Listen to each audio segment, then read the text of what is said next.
नमस्कार बच्चों, कक्षा 10 सामाजिक विज्ञान में आज हम लेकर के आए वार्षिक परीक्षा उपयोगी कुछ महत्वपूर्ण प्रश्न। 30-35 प्रश्न, जिनमें से बेटा 25 से 30 प्रश्न बोर्ड परीक्षा में पूछे जाएंगे। बहुत ही इंपॉर्टेंट प्रश्न है, एक बार एग्जाम से पहले इन्हें जरूर देखें। पहला प्रश्न है, प्रति व्यक्ति आय का तात्पर्य लिखिए।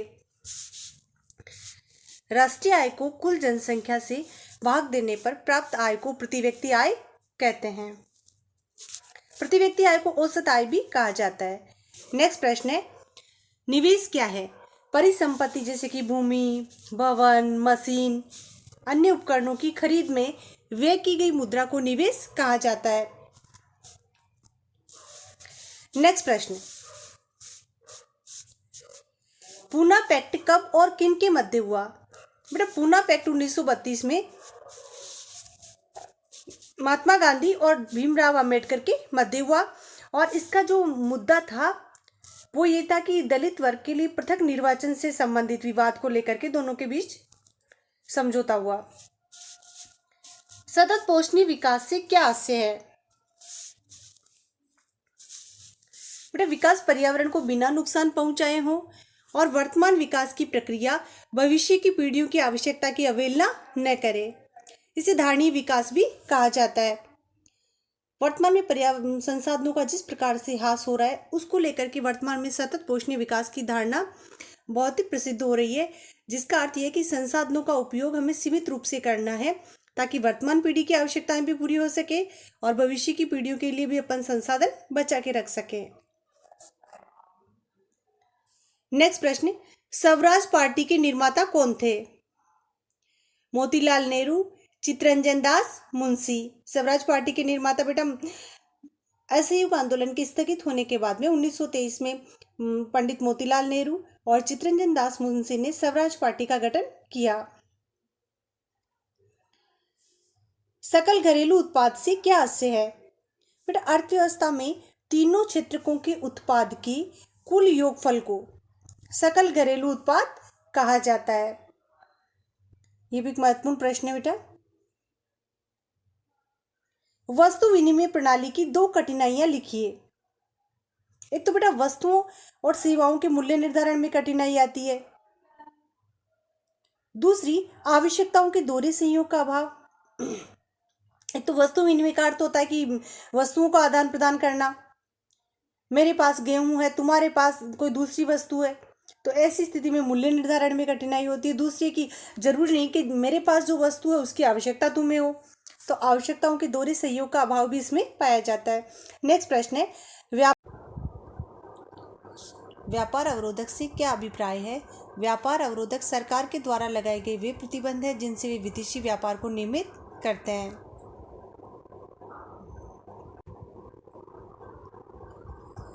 1929 में कांग्रेस के लाहौर अधिवेशन के अध्यक्ष कौन थे?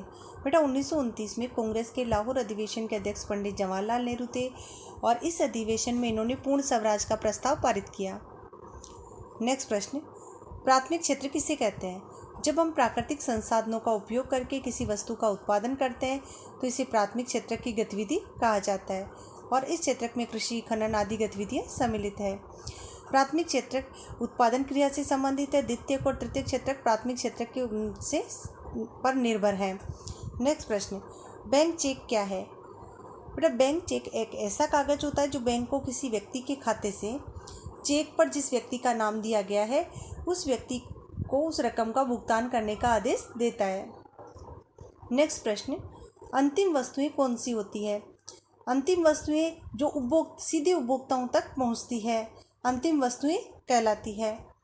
नेक्स्ट प्रश्न, बहुउद्देशीय परियोजनाओं के निर्माण के विरोध में तर्क दीजिए। तो बेटा बहुउद्देशीय परियोजनाएं किसे कहा जाता है? वे परियोजनाएं जिनके द्वारा एक साथ बहुत सारे उद्देश्यों की पूर्ति की जाती है, सिंचाई, पेयजल, विद्युत, मत्स्यायन, नौकायन, पर्यटन आदि। तो यहाँ अपन बहुउद्देशीय परियोजनाओं की हानियों की बात कर रहे हैं। तो पहला है कि बांध बनाने से नदी जल का जो प्राकृतिक बहाव होता है वो अवरुद्ध हो जाता है, उसमें बाधा आती है। दूसरा, स्थानीय समुदायों का विस्थापन होता है और जिन क्षेत्रों में बांध बनाया जाता है और वहाँ पर पर्यावरण संरक्षण की कुछ समस्याएं उत्पन्न होती है, जैसे कि वन भूमि का जलमग्न हो जाना, समुद्री जीव जंतुओं के लिए भोजन का अवरुद्ध हो जाना, तो ये बेटा बहुउद्देशीय नदी गठी परियोजनाओं की हानियां हैं। एक इम्पोर्टेंट प्रश्न है बेटा। नेक्स्ट प्रश्न है, जलियांवाला बाग हत्याकांड कब और कहाँ हुआ? बेटा रोलेक्ट एक्ट के विरोध में पंजाब के अमृतसर के जलियांवाला बाग में 13 अप्रैल 1919 को जलियांवाला बाग हत्याकांड हुआ। ये प्रश्न भी तकरीबन पूछा जाता है, हर बार एग्जाम में आता है। नेक्स्ट प्रश्न, पर्यावरण पर सकारात्मक प्रभाव के लिए किस प्रकार की कृषि का सुझाव देंगे और क्यों? पर्यावरण पर सकारात्मक प्रभाव के लिए हम कार्बनिक कृषि, जिसको हम जैविक कृषि कह सकते हैं, जिसमें रसायनों का उपयोग नहीं होता है, कार्बनिक कृषि का सुझाव देंगे, क्योंकि इसमें रसायनों का प्रयोग नहीं किया जाता, इससे भूमि का उपजाऊपन बना रहता है। नेक्स्ट प्रश्न, दलित वर्ग एसोसिएशन का गठन कब हुआ? दलित वर्ग एसोसिएशन का गठन 1930 में डॉक्टर भीमराव अंबेडकर के द्वारा किया गया। नेक्स्ट प्रश्न है, रेशम मार्ग किसे कहते हैं?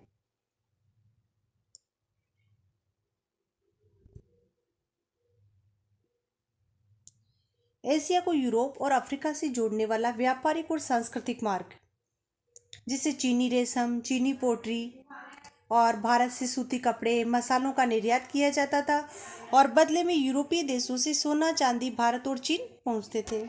नेक्स्ट प्रश्न, एजेंडा 21 क्या है?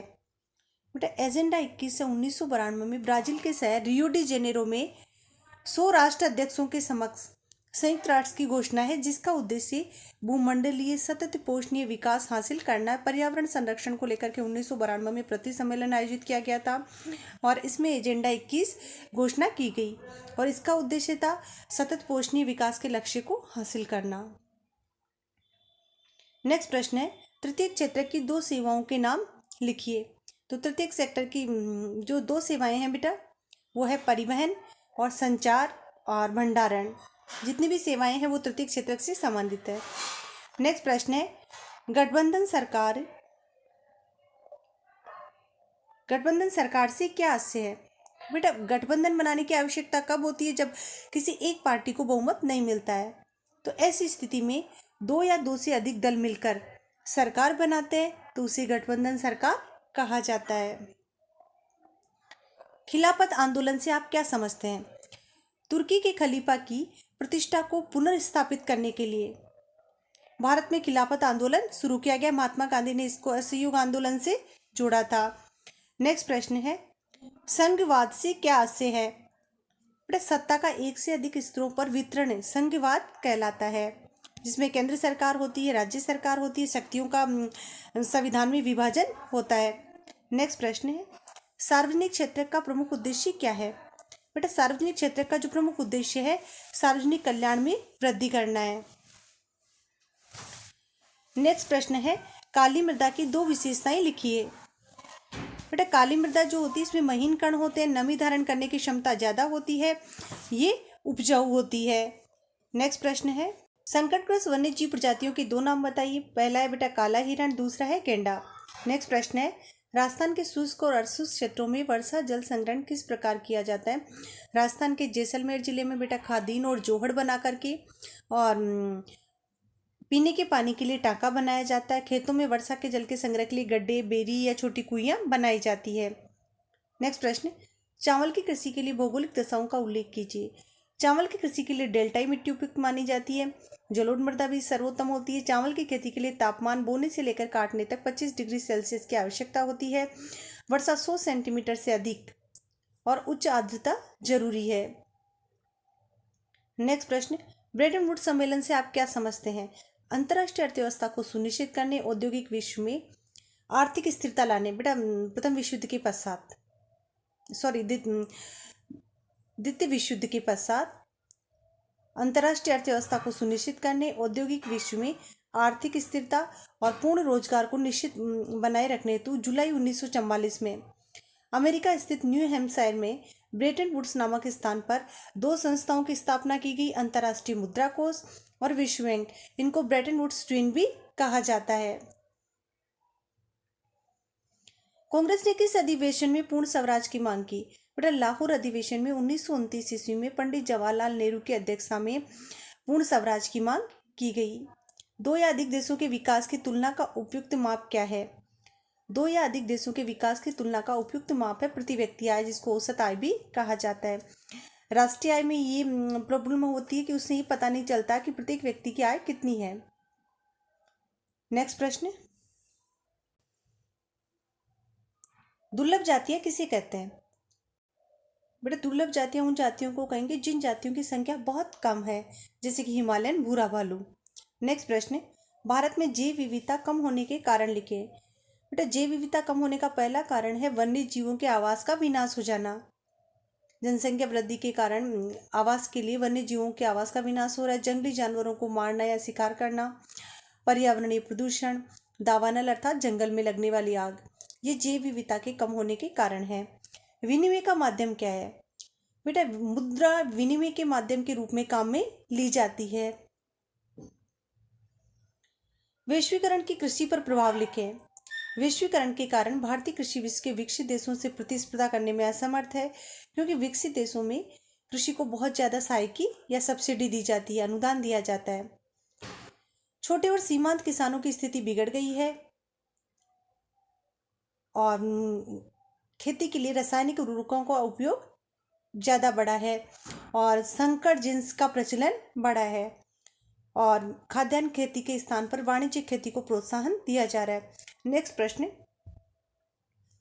तांबा खनिज के दो उपयोग लिखें। एक तो बिजली का तार बनाना, दूसरा इलेक्ट्रॉनिक्स और रासायनिक उद्योगों में इसको काम में लिया जाता है। नेक्स्ट प्रश्न, औपचारिक और अनौपचारिक क्षेत्रक ऋणों में दो अंतर बताइए। बेटा औपचारिक में ऋण कम ब्याज दर पर दिया जाता है, जबकि अनौपचारिक में ब्याज दर ज़्यादा होती है। औपचारिक जो क्षेत्रक है इसमें रिजर्व बैंक के नियंत्रण में काम करता है, जबकि अनौपचारिक क्षेत्रक में सरकारी नियंत्रण का अभाव होता है। औपचारिक जो क्षेत्रक है उसमें बैंक, सहकारी समितियां, स्वयं सहायता समूह शामिल होते हैं, जबकि अनौपचारिक के अंदर साहूकार, महाजन, रिश्तेदार, जमींदार ये सभी शामिल होते हैं। औपचारिक क्षेत्र में शोषण की संभावना नहीं होती है, अनौपचारिक क्षेत्र में शोषण की संभावना बनी रहती है। बहुराष्ट्रीय कंपनियों के दो लाभ लिखिए। एक तो विश्व व्यापार बढ़ता है, दूसरा इसमें नए रोजगारों का सृजन होता है। ब्रिटेन में राष्ट्रवाद का इतिहास शेष यूरोप की तुलना से किस प्रकार भिन्न था? बेटा यूरोप के जो अन्य राज्य हैं उनमें राष्ट्रवाद की जो निर्माण प्रक्रिया हुई किसी क्रांति का परिणाम था, उथल पुथल का परिणाम था, एक लंबी प्रक्रिया थी। जबकि ब्रिटेन में जो राष्ट्रवाद की प्रक्रिया हुई वह कोई अचानक हुई कोई उथल पुथल अथवा क्रांति का परिणाम नहीं, बल्कि एक लंबी चलने वाली प्रोसेसिंग का परिणाम था।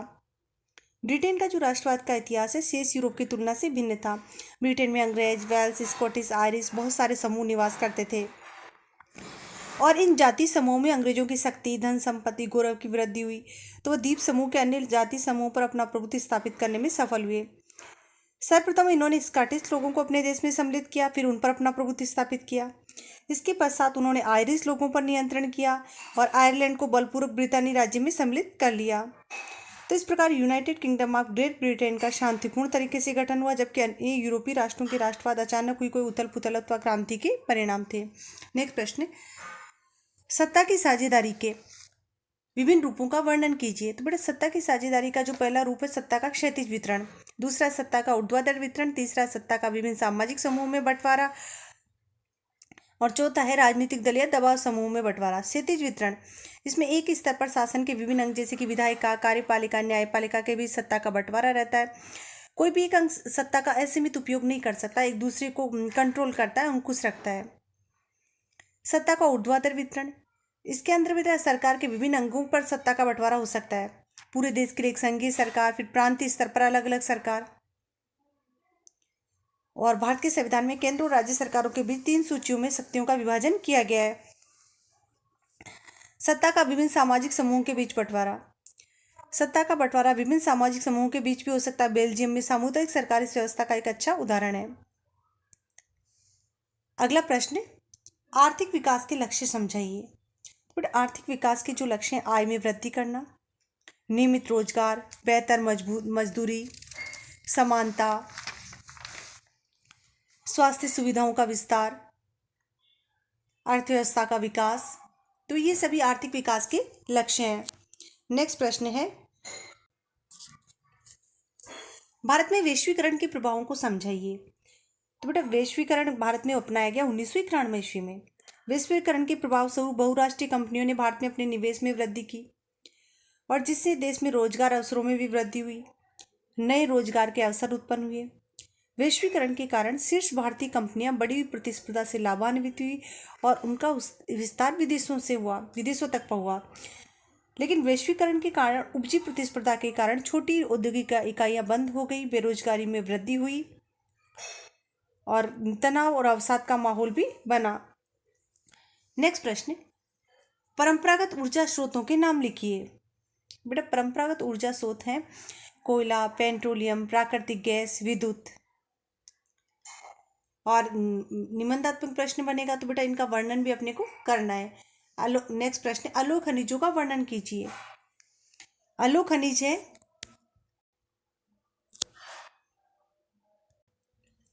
अलोह खनिजों का वर्णन कीजिए।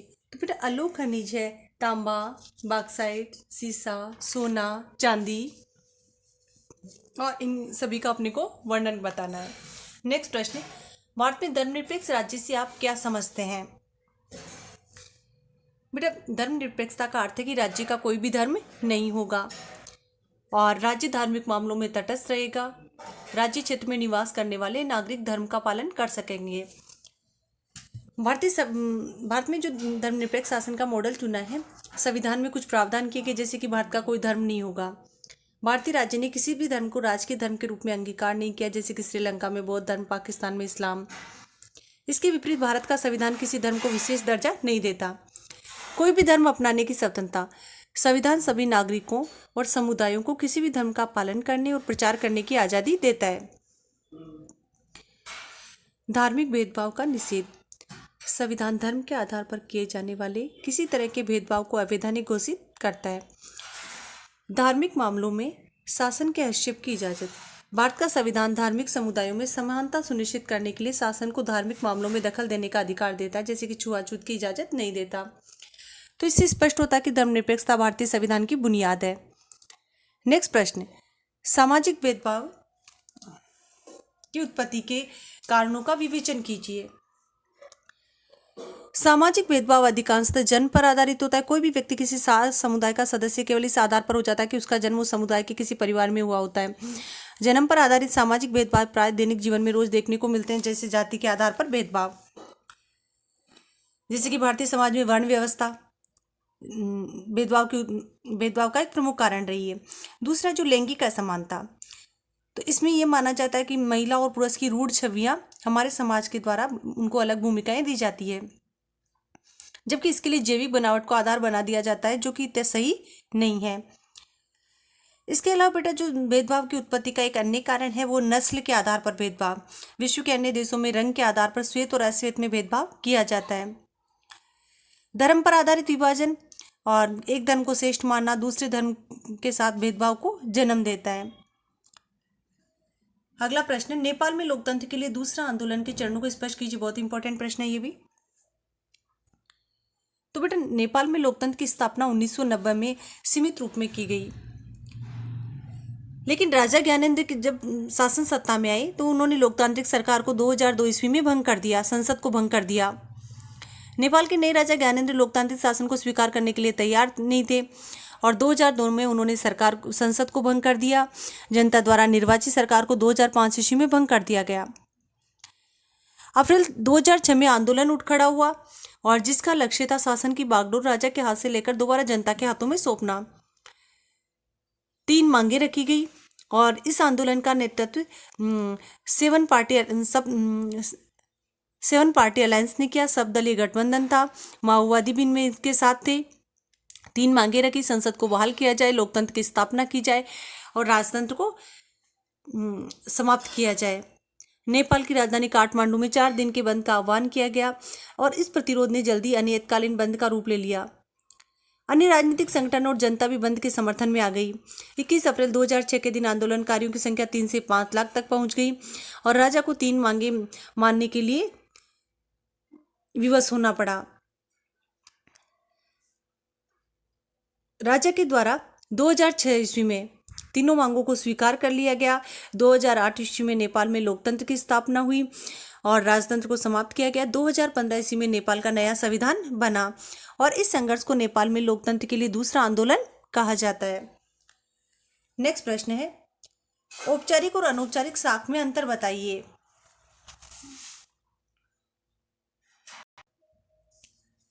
बेटा जो औपचारिक साख है इसके अंदर कम ब्याज दर पर ऋण उपलब्ध करवाया जाता है, जबकि अनौपचारिक में ब्याज दर ज़्यादा होती है। औपचारिक पर भारतीय रिजर्व बैंक का नियंत्रण होता है, जबकि अनौपचारिक पर भारतीय रिजर्व बैंक का नियंत्रण नहीं रहता है। औपचारिक साख में ऋणी का शोषण नहीं किया जाता, अनौपचारिक में ऋणी का शोषण बना रहता है। औपचारिक में सरकारी नियमों और विनियमों का ध्यान रखा जाता है, जबकि अनौपचारिक में नियमों का ध्यान नहीं रखा जाता।